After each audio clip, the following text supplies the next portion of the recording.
Thank you, everyone, for joining us today, and thank you, Kevin, for being here. Looking forward to this chat. So just to tee us up a little bit, if you could talk about your role at ASU, what it entails. You kind of oversee private-public partnerships for the university in the technology space. What does that mean in practice? What does that look like? Well, thanks, Rishi, and so great to be here. So, yeah, my role is leading all of our strategic technology initiatives. And if you just think about where the world is today, and you think about the importance of technologies, you heard it a little bit in the intro, there's never been a time when we've been more reliant on technology, whether in education, defense, health, across all the elements of our economy and our society. And I think also the role of universities is changing. So at ASU, and at Arizona State University in Arizona, we're at the center of this reshoring revolution. All the things that are coming back to the United States from having been manufactured overseas, a lot of that is now happening in Arizona, particularly semiconductors. And so my role is to help navigate that transition, to help those companies, federal programs, partners succeed in Arizona and across not only the United States, but around the world. We have partnerships around the world as well. And I think, the main thing we're trying to do in Arizona, there's three things that we have that I think are very unique. One is the manufacturing. So companies like Taiwan Semiconductor Manufacturing Corporation have moved to Arizona, first plant in the United States. So manufacturing. We have research. So schools like Arizona State, but also other schools in our region. And we have workforce. So Arizona State is the largest engineering college in the country. We have over 33,000 engineers currently enrolled. And so we're fueling that boom and return of manufacturing in the United States by kind of sitting at the intersection of all those things, the manufacturing, the research, and then the workforce as well. Right. So can you talk a little bit about your engagement, first off, with the U.S. government? Obviously, we've seen, you mentioned just now, the reshoring, as it's called, of semiconductor factories back to the U.S. Different governments have taken big swings at this in different ways. There was the Biden administration had the CHIPS and Science Act. Now you see more of a kind of maybe more of a stick than a carrot slightly, with sort of tariffs and other incentives to get companies to invest. How have those policy changes impacted the actual supply chain? Sure. Well, I think the first thing to know is that the goal really remains the same, and it started with a fundamental recognition that we were too reliant on manufacturing of cutting-edge chips overseas in places like Taiwan. Over 90% of advanced chips being manufactured in Taiwan.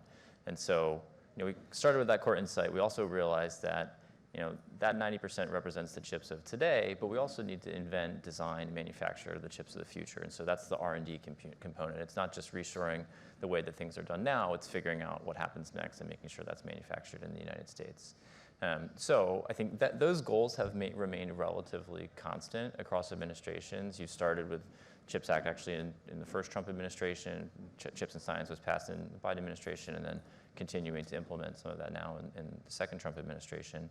I think for us, we're sort of maniacally focused on making sure that companies like TSMC succeed in America.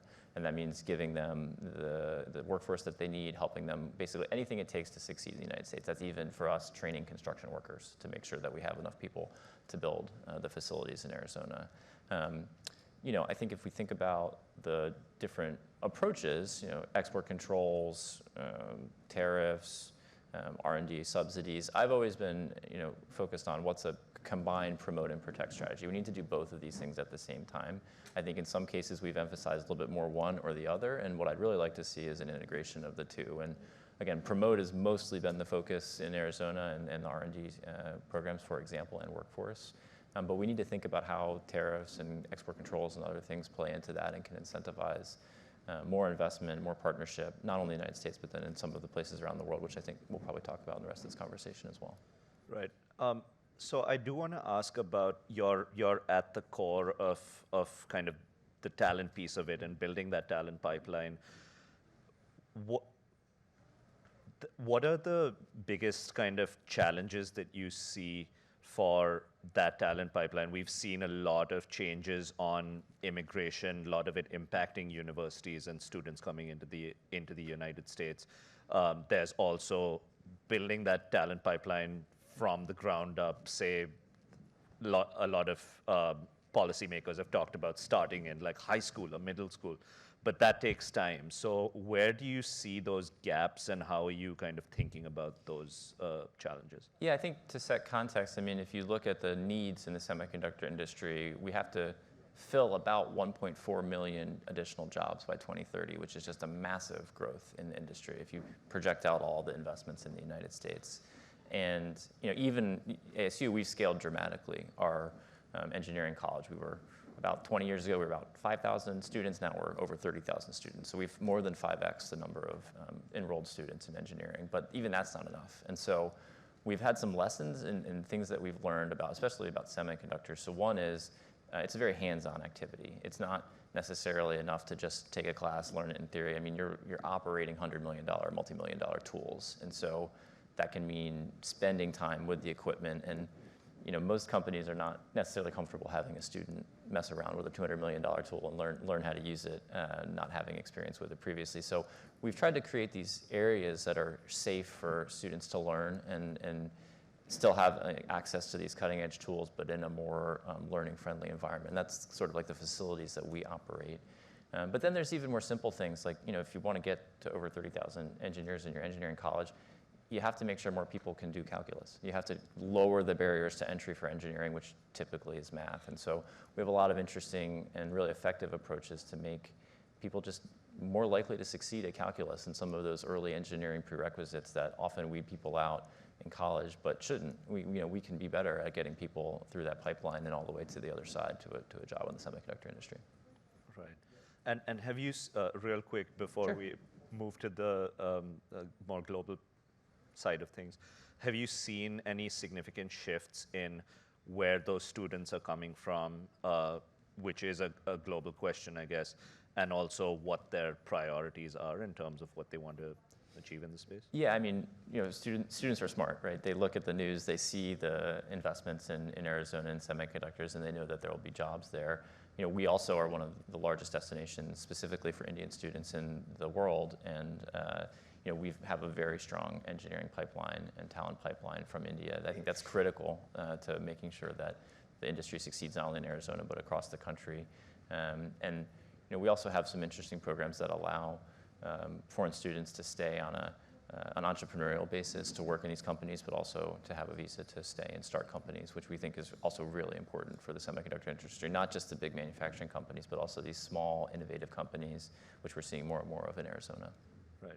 You mentioned that ASU is, of course, focused pretty heavily on the promote side of things, but you, of course, have to account for the protect side. These are technologies that, sure, they're used in dishwashers, but they're also used in hypersonic missiles.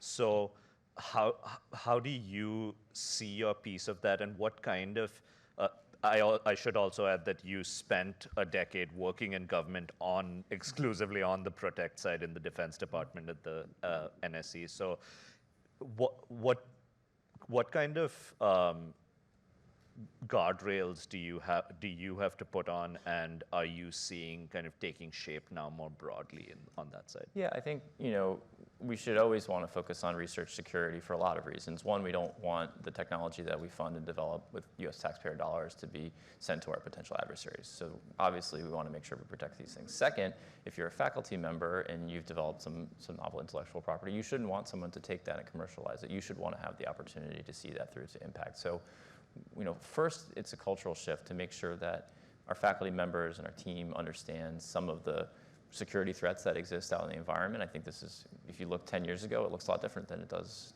now. And so we have a lot more work with our faculty and our teams to try to make sure they understand those threats. And then, one thing that I think ASU has as a large institution, we've really built up our systems to force disclosure, make sure that research security is just part of our DNA. I'd love to see that more broadly available to universities across the country. I think we're fortunate to be able to invest in that area. We're fortunate to have the capability to spend time and money on it, but not every university can, especially in this environment. So that's one area where I think there's room for policy intervention to help make sure that not just schools like ASU, but every school that might be contributing to these critical technologies has the infrastructure tools, the procedures to be kind of understanding all the threats that they face. So we actually have a related question on that from the audience, which again is slightly broadening it further. But the question is, what should the government and industry do together to make the AI supply chain, the chip supply chain, secure from design to delivery? It's a great question. I mean, I think one is knowing your supply chain. I think we've struggled in the government to even know all of the different places that these chips are coming from and the software that's affiliated with it. There's been some improvements there. You know, Department of Defense has invested in it to try to get visibility over the supply chain. I'd say that's step one. But then step two is realizing that, you know, even once we have TSMC in Arizona fully operational, there are going to be components of the supply chain that probably won't be in the United States, that probably we'd rather have in our allies and partners, you know, close to the United States, maybe in the Western Hemisphere or in other parts of East Asia that are friendly to the United States.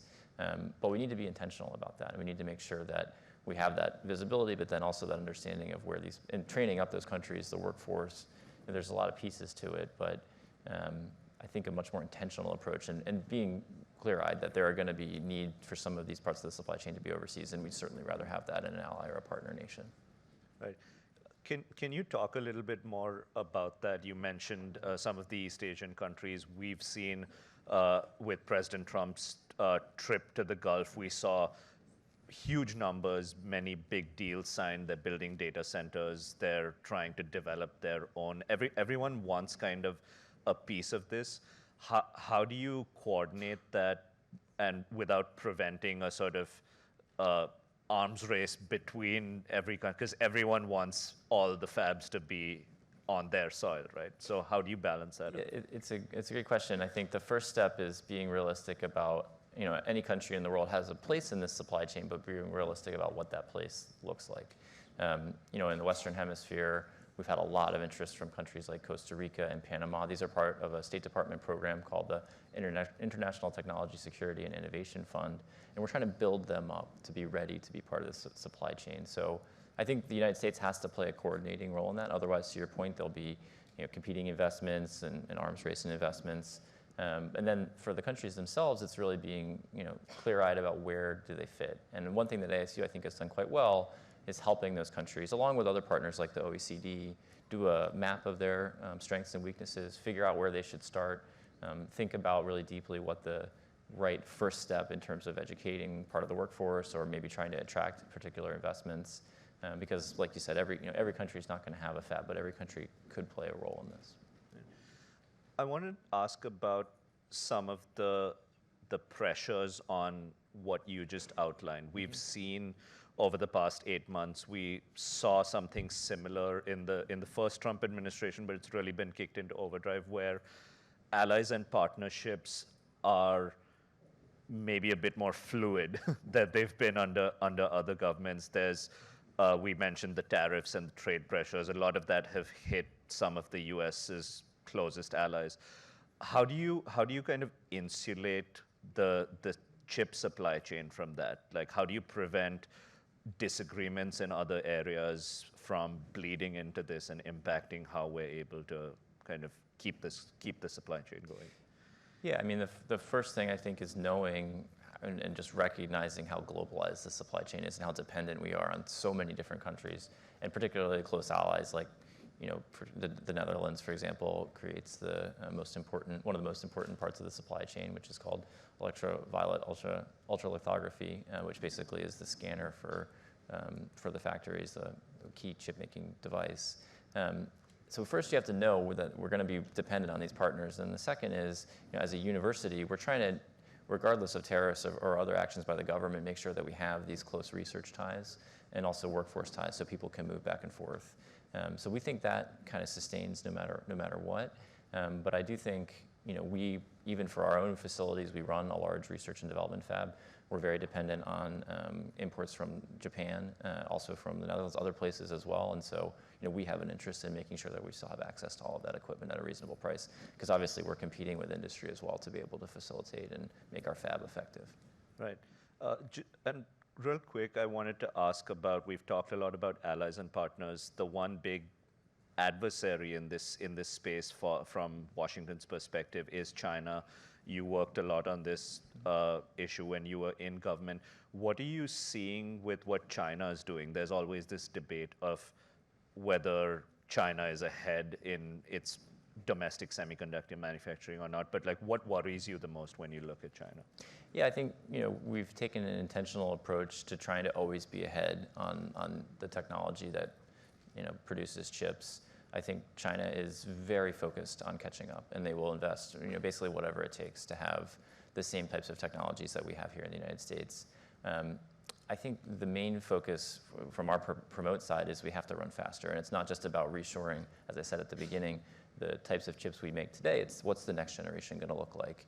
And I think what worries me is if we're too focused on what manufacturing looks like today, and we're not thinking enough about what it's going to look like 10 years from now, we could have the best factories of today, and we could really lose out on what happens after that. And I think that's where, if we're not really intentional about that next generation breakthrough and making sure it happens here or with our allies, that's where we could fall behind. Right. We could keep talking about this, certainly I could, but that's all the time we have. So that's a good sort of forward-looking note to end on. So Kevin, thank you so much, and thank you to all of you for joining.